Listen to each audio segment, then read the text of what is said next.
Guys Nikulbhai પણ આપણા ઘરે આવ્યા છે. આપણા ખીર બનાવી છે સરાદ નાખવા માટે.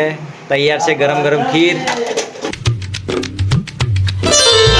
હે guys, good morning, welcome to my new vlog. I hope તમે બધા મસ્ત છો અને સવારમાં મસ્ત ગુડ મોર્નિંગ થઈ ગઈ છે આપણે. તો આજે આપણે રજા રાખી છે કારણ કે આજે આપણે પપ્પાનું સરાદ નાખવાનું છે, એટલા માટે ઘરે રહ્યા છીએ. અને ગાઈસ આજે તો હું એકલો ઘરે નથી રહ્યો, કિરણ પણ ઘરે રહ્યો છે, અલ્પેશ પણ ઘરે રહ્યો છે અને બે મહેમાન આવ્યા છે ઘરે આપણી જોડે. કારણ કે અમારો ફેવરેટ દોસ્તાર અને કહીએ તો ચાલે, ભાઈ કહીએ તો ચાલે, બધું ગમે તે કહીએ તો ચાલે. આપણે નિકુલભાઈ આવ્યા છીએ અને આપણી બેન આવી છે ઘરે, શિલ્પાબેન આપણા ઘરે આવ્યા છીએ.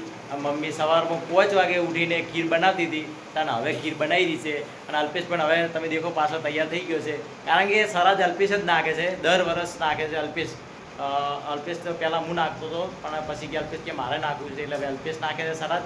તો ગાઈસ તમે જુઓ આ સાઈડ બધા કેવા બેઠા છે. કિરણ પણ બેઠો, નોકરી નહીં ગયો, આજે સરાદ નાખવાનું એટલે ઘરે છે, ખીર ખાવા માટે ઘરે રહ્યો. એવું ગાઈસ નિકુલભાઈ પણ આપણા ઘરે આવ્યા છે. નિકુલભાઈ નહીં, નિકુલભાઈ. આ ગાઈસ આ અલ્પેશ પણ રેડી થઈ ગયો, તૈયાર થઈ ગયો છે મસ્ત. અને ગાઈસ અહીંયા ખીર પણ તૈયાર થઈ ગઈ, મમ્મી ખીર પણ બનાવી નાખી છે. આપણા ખીર બનાવી છે સરાદ નાખવા માટે. તૈયાર છે ગરમ ગરમ ખીર નાખવાની તૈયારી ચાલુ. ખીર લીધી છે, રોટલી લીધી છે, દીવો કરે છે. અલ્પેશ પણ તૈયાર થઈ ગયો, રેડી. પછી જઈએ ઢાબા ઉપર સરાદ નાખવા માટે. તો ગાઈસ આપણે પપ્પાનું સરાદ નાખવા માટે કહ્યું તો હું દીવો અત્યારે લઈ લીધો છે. પપ્પાને પાણી પાવાનું છે. આ બંને લીધું હતું પણ અત્યારે પંખો બંધ કરું ભાઈ. પંખો લો ગાઈસ, પંખો બંધ કરી દઈએ, દીવો ભૂલી જતો એટલા માટે. આપણે ધીરે ધીરે પપ્પાને સરાદના દીવો આપવા જઈએ છીએ. પપ્પાને દીવો બહુ વાયરો છે, ઓલભાઈ પણ જાય છે. હા ગાઈસ, ભાઈ આવી ગયો ધાબા ઉપર અને ભાઈ હવે પાણી પાવે છે.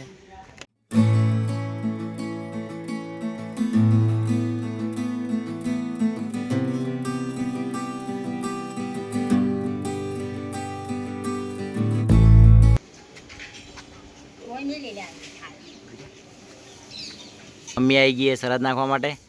અલ્પેશ ને મમ્મી બે આવી ગયા નીચે. કિરણ પણ આવી ગયો ઉપર સરાદ નાખવા માટે અને હું પણ આવી ગયો છું. તો તૈયારી કરે રહ્યા બધી સરાદની. રોટલી મોહળવાની કે હે મમ્મી.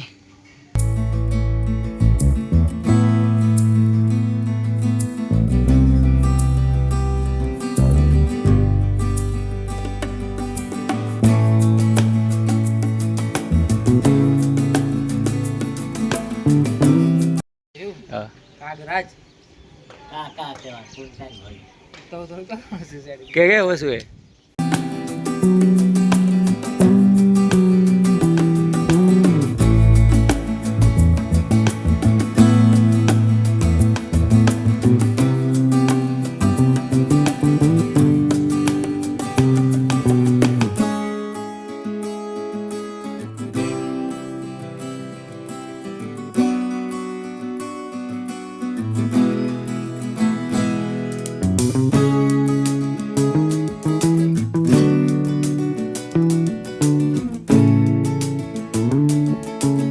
તો ગાઈસ પપ્પાનું સરાદ બીજું આપણે કમ્પ્લીટ નાખી દીધું ભાઈએ અલ્પેશે. અને હવે આપણે જવું છે જૂના ડીસા સિગુતર માતાજીના દર્શન કરવા માટે, કારણ કે આજે છે રવિવાર. તો ગાઈસ આમ પણ અમને ટાઈમ મળતો નથી સિગુતર માતાજીના મંદિરે દર્શન કરવાનો, કારણ કે રજા બીજી હોતી નથી અમારે. મહિનાની અંદર એક જ રજા હોય, એ પણ પૂનમના હોય છે. એટલા માટે આજે રવિવાર છે એટલે આપણે માતાજીના દર્શન કરતા આવીએ. અને ભાઈ પણ કહેતો હતો કે મારે જવું છે સિગુતર માતાજીના દર્શન કરવા માટે. તો મેં કીધું ચાલ ભાઈ જઈએ બંને જણા ભાઈ સિગુતર માતાજીના દર્શન કરતા આવીએ.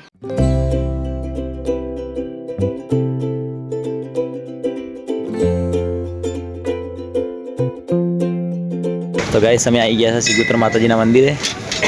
પહેલાં મસ્ત દર્શન કરી લઈએ. તો ગાઈસ આ બધો પાછળનો ભાગ છે અને મેન મંદિર અહીંયા છે પાછળ માતાજીનું. ચુંદડીઓ લટકેલી છે. આ પણ માતાજીનો ફોટો છે અહીંયા. આ પણ બેસવા માટે જગ્યા ખુલ્લી અથવા ચુંદડીઓ મસ્ત. તો ગાઈસ આપણે જે પેલું મંદિરના દર્શન કર્યા એ મંદિર ત્યાં આગળ છે. અને એનાથી જૂનામાં જૂનું મંદિર જે કહેવાય ને, ત્યાં ગોડાઉનની પાછળ અહીંયા ગોડાઉન છે મહાજનનું. એ ગોડાઉનની પાછળ મંદિર છે અહીંયા માતાજીનું. તો એના પણ દર્શન કરી લઈએ. અહીંયા જૂનું મંદિર છે આ માતાજીનું. અહીંયા ગોડાઉનના વચ્ચોવચ્ચ આ ગોડાઉન છે. ગોડાઉનની વચ્ચોવચ્ચ આ મંદિર છે મસ્ત. દર્શન પણ કરી લઈએ. પહેલાં અહીંયા ગોડાઉન હતું સારનું, એટલે અહીંયા પણ મંદિર છે, દર્શન કરી લઈએ. તો ગાઈસ આ રવિવારે તો પબ્લિક થોડી એમ કે માપે આપણને જોવા મળી હતી, પણ દર રવિવારે આટલી ને આટલી પબ્લિક અહીંયા સિગુતર માતાજીના મંદિરે આપણને જોવા મળે છે. તો ગાઈસ હું અને ભાઈ બંને જણા આવ્યા હતા દર્શન કરવા માટે. શું કે બોલશે? સાચી વાત છે. ગાઈસ રાતના ઉજાગરા છે, રાતે 4 વાગ્યા સુધી મેં જાગ્યા હતા ભાઈનો વિડીયો એડિટ કરવા માટે. કોઈ જગાડે? આ ભાઈએ મને 4 વાગ્યા સુધી જગાડ્યા હતા. તો ચલો હવે બેસી જઈએ ઘરે.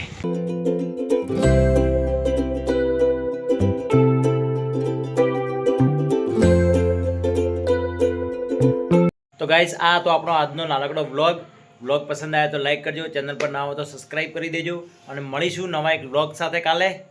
તબ તક બાય.